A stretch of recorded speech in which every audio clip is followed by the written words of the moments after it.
Hello বন্ধুরা, তো আমরা আজ বীরভূম গেছিলাম। তো বীরভূম যাওয়ার কারণটা হলো বীরভূমে আমার শ্বশুর বাড়ি। তো অনেকেই জানে না যে আমার বিয়ে হয়েছে কিনা। তো আমার বিয়ে হয়ে গেছে। তো আমার শ্বশুর বাড়ি এলাকাটা দেখেন, এটা হলো বীরভূম গনপুর কনাইপাড়া। তো এখানে যত লোক আছে তাদের টোটালি পাড়ার নামটাই হলো, মানে পাড়ার যে কজন থাকে তাদের টাইটেলই কনাই। তো এখানটা দেখেন কত সুন্দর, এখানে খেজুর গাছ, তাল গাছ আর বনকুল গাছ, এইসব গাছের কোনো অভাব নেই। মানে এগুলোই অটোমেটিক, এখানে যে যত খুশি খেতে পারে। তাল, খেজুর, বনকুল। আর এখানে দেখেন লাল মাটি। তো এখানে আপনাদের একটা জিনিস শখ করাবো। তো এখানে দেখেন আমরা এখন ঘুরতে বেরিয়েছি। এখানে একটা খাল টাইপের আছে, যেটা ক্যানেল বলে। তো এইটা দেখেন, এইটা হলো আমার শাশুড়ি পায়রা পুষেছিল। তো একটা পায়রা এসে বসেছিল, তো ওর মধ্যে পায়রাটা এইখানে ছিল, চাপা দিয়ে রেখে দিয়েছিল। পায়রাটার রোগ ছিল, তো পায়রাটাকে আমি ঠিক করেছিলাম। তারপরে 2 বছর আগে হয়তো এসেছিলাম, মনে নেই এখন। ওই পায়রাটাকে ঠিক করার পর ওখানে ওইটাকে বেঁধে দিয়েছিল আমার শাশুড়ি। তো ওটা বেঁধে দেওয়ার পর পায়রাটা ওখানে গিয়েই ঢুকে বসেছিল, প্রায় 1.5-2 মাস ছিল। তারপরে পায়রাটাকে বিড়ালে খেয়ে নেয়। নিচে বসেছিল, তখন পায়রাটাকে বিড়ালে মেরে দেয়। কিন্তু ওই পায়রাটা ওখানে পোষ মেনে গেছিলো, মানে আমিও দেখে অবাক হয়ে গেছি। তো এইখানে দেখেন আরেকটা জিনিস দেখাচ্ছি, এটা হলো ষষ্ঠীতলা। আর এই যে বাচ্চাটা কাঁদছে, এটা হলো আমার ছেলে। তো আমার অনেকে জানেই না আমার ছেলে আছে। তো এটা হলো আমার ছেলে, প্রায় 7 মাসের মতো বয়স হয়েছে। আর এটা হলো আমার বউ, ওই যে ওই পাশে যেটা দেখাচ্ছি, এই যে এটা। তো এই যে হলো, তো আমি ভিডিওতে দেখাই না। তো আমাদের পরিচয় হয়েছিল ফ্রি ফায়ার গেম থেকে। আর এখানে দেখেন সকালবেলায় চিংড়ি মাছ ধরে নিয়ে এসেছিলো। ওই যে খালটা ছিল যেখানে ঘুরতে গেছিলাম, ওখানেই এইভাবে চিংড়ি মাছ ধরায়। এর ভিতর খাবার দিয়ে বোতলগুলোকে ভিতরে ফেলে রাখলেই এর ভিতর চিংড়ি মাছ ঢুকে যায়। সকালবেলা এটাকে তুললেই এর মধ্যে এরকম চিংড়ি মাছ ঢুকে বসে থাকে। তো মাছগুলো আপনাদের ঢেলে দেখাচ্ছি, দেখেন অনেক চিংড়ি মাছ আছে, প্রায় 500-র মতো চিংড়ি মাছ আছে। এরকমভাবে সবাই, বাচ্চারা বুড়ো সবাই ধরে এরকমভাবে মাছ। আর এই যে হলো চিংড়ি মাছগুলো, দেখেন এই যে ছোট ছোট চিংড়ি। এখানে বলে চিংড়ি মাছটাকে খোসা মাছ। তো আমাদের ওখানে তো চিংড়ি মাছই বলে, তো এখানে খোসা মাছ বলে। মানে এখানে অন্যরকম টাইপের ভাষা, বেশ, কিনে, বটে, লয়, এসব ভাষা হয়। তো আমিও অনেকটা শিখে গেছিলাম।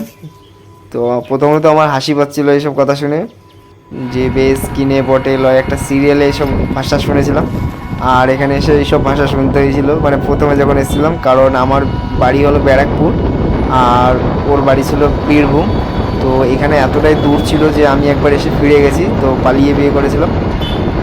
তো আমি এসেছিলাম নিতে, কিন্তু সে আসতে পারিনি। তারপরে আবার রিটার্ন আমাকে চলে যেতে হয়েছিল। মা তারা এক্সপ্রেসে এসেছিলাম। তো এতটা খাটনি হয়েছিল আমার, মানে ওরকম খাটনি আমার কোনোদিনও হয়নি। মানে সকাল 4টে থেকে বেরিয়েছিলাম, বেরিয়ে 12:30টার সময় তারাপীঠে পৌঁছাই। পরে শুনি সে আসতে পারছে না, তার দাদা আটকে দিয়েছিল। তো সে আর আসতে পারেনি। তারপরে আমাকে আবার রিটার্ন বাড়িতে এসেছি সেই 8:30টার সময়। মানে ওই ট্রেনটাইতেই মাতারা এক্সপ্রেস 2:15-তে ছাড়ে ওখান থেকে ট্রেন লেট করে, অনেক লেট করেছিল। তারপরে আমরা আবার বাড়িতে এসেছিলাম 8:30টার সময়। তো অনেক টাইম আমার নষ্ট হয়ে গেছে। তারপরে 15 দিন পর ও নিজেই একা চলে এসেছিলো। তো একটা জিনিস দেখাচ্ছি, দেখেন এখানে একটা কত বড় বাগান আছে। বাগান বলতে গেলে শালবন। তো এই শালবনটা দেখলে আপনারা অবাক হয়ে যাবেন যে এত, মানে কোটি কোটি টাকার শাল গাছ এখানে পড়ে আছে। তো আপনাদের শখ দেখাবো, ওটা শখ করাবো বলছি, কেন পায়রার ভিডিও না। তো এখান থেকে শুরু হচ্ছে বনটা। এটা আমার মানে শ্বশুর বাড়ির থেকে মানে কতটা দূর হবে, 200 কিলোমিটার দূর।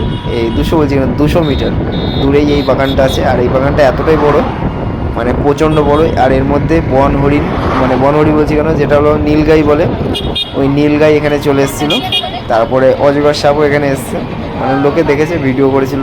এগুলো আমার স্টোরিতে দেয়। তোমার ফেসবুকে আসে যারা, মানে আমাদের শ্বশুরবাড়ির লোকেরা, তারা এই স্টোরি দেয়। আমি ওখান থেকে দেখি এই বনের মধ্যেই নীলগাই চলে আসে। আগে বাঘও ছিল, তো এখন জানি না আছে কিনা। যা বড় জঙ্গল, না থাকার কিছুই নেই। মানুষের উৎপাতে হয়তো সামনে হয়তো আসে না।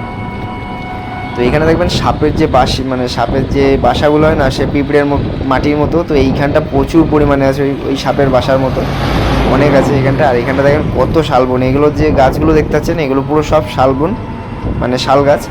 এর মধ্যে কোনো অন্য গাছ বাড়তি হয় না, সবই ওই হলে ওই শাল গাছই হয়। তো এগুলো হয়তো কেউ চাষ করেছিল, ফরেস্টের এলাকা। তো এইখানে আমি তো এখানে আসার মানে ইচ্ছা ছিল না, মানে ভয় লাগতো। মানে প্রথম যেদিন এসেছিলাম ওকে নিতে, পালিয়ে বিয়ে করার চিন্তা ভাবনা ছিল। তো এখানে এসেছিলাম ঠিকই, কিন্তু এখান থেকে ঘুরে চলে গেছি। তো মানে এলাকা ঠিক সুবিধার লাগছিল না, যার কারণে আমরা স্টেশন অবধি এসে দাঁড়িয়েছিলাম। ওখান থেকে আসলে আসবে, আর না আসলে রিটার্ন বাড়ি যাবো। তো আসতে পারিনি সেদিন, তো আবার রিটার্ন বাড়ি গেছিলাম। মানে এত খাটনি হয়েছিল, বলার মতো না। তারপরে আবার এসেছিলাম একদিন, আমরা আসিনি, ও এসেছিলো। ও এসে ডাইরেক্ট আমাদের বাড়িতে চলে এসছে, আর কেউ বুঝতেও পারিনি যে কীভাবে কী হলো। তো অনেকে চমকে গেছিলো, মানে আমাদের পাড়ার লোকও চমকে গেছিলো, আর ওদের পাড়ার মানে ওই গনপুর বীরভূম, তো ওদের পাড়ার লোকও চমকে গেছিলো যে এখান থেকে ওখানে কীভাবে চলে গেল। তো একটা প্ল্যান খাটিয়েছিলাম, তো আমি প্ল্যান খাটালে পরে একদম সাকসেসফুল না হওয়া অবধি আমি ছাড়ি না। তো ওই প্ল্যান করে ওকে ওখান থেকে ডাইরেক্ট নিয়ে চলে এসেছিলাম ব্যারাকপুরে। তো ওই প্ল্যানের কথা বলছি না, অনেক বড় হয়ে যাবে ভিডিওটা। আর তারপরে তো বাড়িতে এসে আমার বিয়ে হয়েছিল রাত 5টার সময়।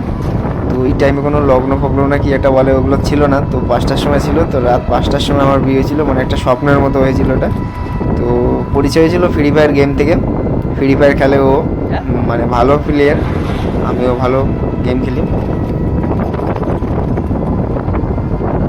তো দেখেন এই বাগানটা কত বড়, প্রায় 3 মিনিট ধরে ভিডিও বানিয়েছি, তাও এই বাগান এখনও শেষ হয়নি, এতটাই বড় বাগান। আর সব শালবন, আর এই বন এতটাই বড় মানে আপনি ভাবতে পারবেন না। এর ভিতরে কেউ যদি চলেও যায়, হারিয়ে যায়, তো এই ভয়ে এইখানে কেউ রাত্রেবেলা, মানে এই বাগানটা এতটাই বড়, এখানে কেউ রাতের বেলা আসে না, গাড়ি চলাচলও বন্ধ হয়ে যায় 9টার পর রাত এখান থেকে, মানে অন্যরকম টাইপের এলাকা হয়ে যায় রাত 9টার পর।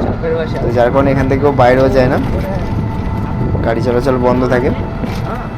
কত সুন্দর জায়গা, আর এখানে ঘোরার জায়গা এত মানে আছে। মানে আমার শ্বশুরবাড়ির পাশেই একদম অনেকগুলো পুরনো মন্দির আছে, যেগুলো অনেক পুরনো। তারপরে তারাপীঠ, বামাখাপার মন্দির, মানে প্রচুর মন্দির এখানে, মানে ঘুরে শেষ করতে পারবে না। তো আমার ঘুরতে একদমই পছন্দ না। তো দেখেন এই যে এই অবধি মনে শেষ হবে না, এখনও শেষ হয়নি।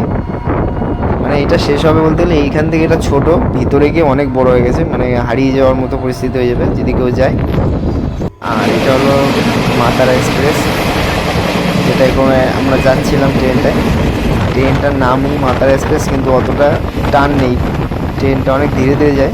2-1 সময় জোরে টানে, বেশিরভাগ সময় মানে এখন যে টানছে, এখন হয়তো 150-তে চলছে ট্রেনটা, এখন ভালো টানের সময় ছিল। তো আমি একটা ভিডিও বানিয়েছিলাম। তো এখান থেকে পুরো এলাকাটাই হলো মাঠ, মানে এত বড় বড় মাঠ, মানে ধারণা করার বাইরে। মানে ওই পাশের যে জমিগুলো দেখতে পাচ্ছেন যে একদম ছোটো ছোটো হয়ে গেছে গাছপালাগুলো, কতটা বড় বড় মাঠ এখানে পড়ে আছে। আর আমাদের ওখানে মানে মাঠই নেই খেলার জন্য। আর এখানে দেখেন বিঘা বিঘা মাঠ।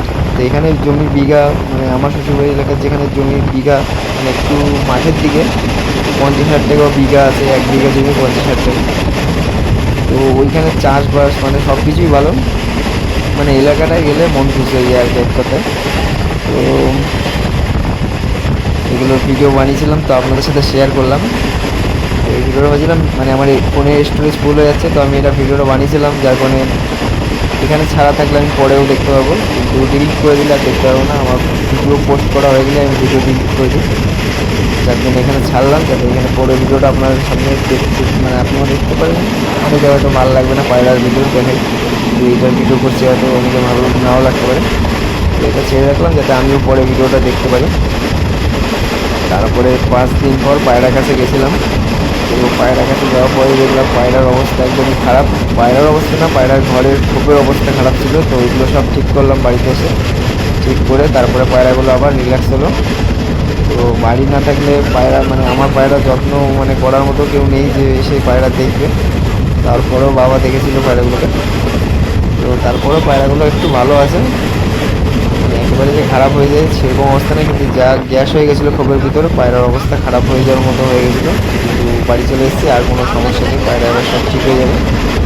তো এবার আবার নতুন নতুন ভিডিও পাবেন। তো আমি প্রায় 5 দিন মতো আপনাদের ভিডিও দিয়ে গেছি ওখানে বসে, কারণ ভিডিও আমার আগে থেকেই 10টার মতো অটোমেটিক করা থাকে, মানে অ্যাডভান্স 10টার মতো ভিডিও আমার ফোনে থেকেই যায়, যার কারণে আমার স্টোরেজটাও ফুল হয়ে যায়। অতগুলো ভিডিও এক্সট্রা আগে থেকেই থেকে যায়, তারপরে আবার ভিডিও করতে থাকি, সেগুলো আবার মানে বেড়ে বেড়ে অনেক ভিডিও হয়ে যায়। তো প্রতিদিন একটা ভিডিও থাকতে গেলে কমসে কম আপনার 5খানা 6খানা ভিডিও আগে থেকেই আপনার আইডিতে থাকতে হবে, মানে ফোনে থাকতে হবে। তারপরে আপনি ভিডিও করুন না, একটা একটা করে প্রতিদিন ছাড়লেও কোনো সমস্যা নেই।